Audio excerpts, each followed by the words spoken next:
మొన్న మధ్య చూశారుగా ఎన్నికల ఫలితాలు వచ్చిన వెంటనే ఆ ఎలివేషన్లు మామూలుగా లేవు. బాబు బలమేంటో మోడీకి తెలిసిందని, రేపో మాపో ఎన్డీఏ చైర్మన్ పదవిని కట్టబెట్టేస్తారని, కేంద్ర కేబినెట్లో 5 సీట్లు టీడీపీ ఎంపీలకు రెడీ చేసి పెట్టారని. అవి మామూలు ఎలివేషన్లు కావు, మామూలు బిల్డప్లు కావు. ఎల్లో మీడియా చంద్రబాబును అమరావతిలో ఎత్తి చూపితే ఢిల్లీలో బొమ్మ కనిపించింది. ఆ స్థాయిలో ఎలివేషన్లు ఇచ్చారు. ఆఖరికేమైంది? ఎన్డీఏ చైర్మన్ లేదు, వైస్ చైర్మన్ లేదు. కేంద్ర కేబినెట్లో 2కి చోటు, అందులో ఒకరు సహాయ మంత్రి. అయినా సరే బాబు గారు బడ్జెట్లో రాష్ట్రానికి సంచుల కొద్దీ డబ్బులు తెచ్చేస్తారని మామూలుగా రాయలేదు ఎల్లో పేపర్లు. కానీ వాస్తవం ఏంటో దేవేగౌడ రాజ్యసభలో కుండ బద్దలు కొట్టేశారు. చంద్రబాబు ఎన్డీఏలో చక్రాలు బొంగరాలు తిప్పాలని చాలా ప్రయత్నాలు చేస్తే ప్రధాని మోడీ సింపుల్గా పక్కకెళ్ళి ఆడుకోబాబు అన్నారట. అదేంటి అంత మాట అనేశారని ఆరా తీస్తే, చంద్రబాబు లాంటి వెన్నుపోటు నాయకుడు, చంద్రబాబు లాంటి అవకాశవాది చేతిలో ఎన్డీఏను పెడితే తన అవసరాల కోసం చాందినీ చౌక్లో బేరం పెట్టి ఇండియా కూటమికి అమ్మినా అమ్మేస్తారని మోడీ భయపడినట్లు ఉన్నారు. 2 పవర్ సెంటర్లు ఎందుకు, వెన్నుపోటు పవర్ ఏంటో తెలిసాక అని అన్నారని ఢిల్లీ వీధుల్లో పొలిటికల్ టాక్. కలిసున్నా సరే బాబును మోడీ నమ్మడం లేదు అనడానికి ఇంతకన్నా ఎగ్జాంపుల్ ఏం కావాలి? ఇటు రాష్ట్రంలో పవన్ కళ్యాణ్ పరిస్థితి అంతే. తండ్రి కొడుకులు కలిసి గీస్తున్న స్కెచ్లో ఏదో ఒక రోజు వెన్నుపోటు తప్పదని పవన్ కళ్యాణ్ కాస్త ముందుగానే గ్రహించినట్టున్నారు.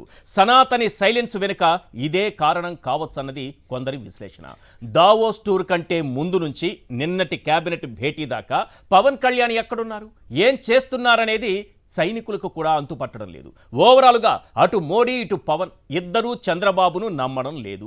75 ఏళ్ల వయసులో మన సీఎం గారు తెలుసుకోవాల్సింది ఏంటంటే, తనకు బాగా తెలిసొచ్చిన విద్యను మోడీ దగ్గర ప్రదర్శిస్తే పవన్ కళ్యాణ్ను కూడా కూటమి నుంచి వెనక్కి లాగేసుకుంటారని. అప్పుడుంటుంది అసలైన పొలిటికల్ సినిమా.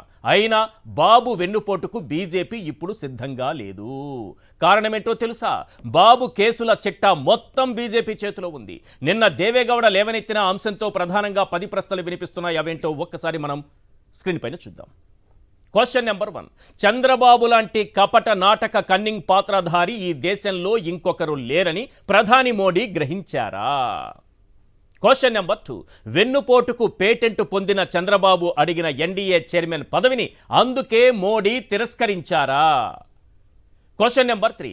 అవకాశవాద చంద్రబాబు తన అవసరాల కోసం ఎన్డీఏను ఇండియా కూటమికి అమ్మినా అమ్మేస్తారని మోడీ గ్రహించారా?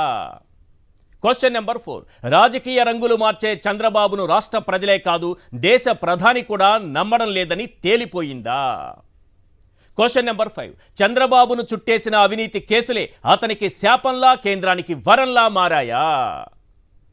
Question number 6. అందుకే కేంద్ర కేబినెట్లో నామమాత్రపు పాత్ర ఇచ్చిన బడ్జెట్లో మొండి చేయి చూపిన నోరు మెదపలేకపోతున్నారా?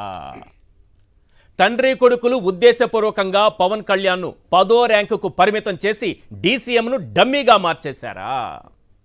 ఇటు లోకేష్ ప్రమోషన్, అటు ర్యాంకుల్లో పూర్ రేటింగ్తో అవమానిస్తున్నారనే కేబినెట్కు డీసీఎం డుమ్మా కొట్టారా?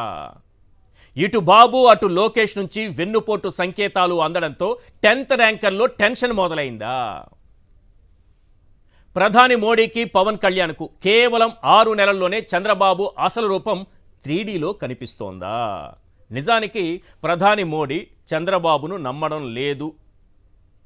అంటే చంద్రబాబు అవకాశవాద రాజకీయాలు ఎలా ఉంటాయో తెలిసిన తర్వాత చాలా జాగ్రత్త పడ్డారనేది నిన్న దేవేగౌడ రాజ్యసభలో చేసినటువంటి ప్రసంగం సందర్భంగా మనకు అర్థమవుతోంది.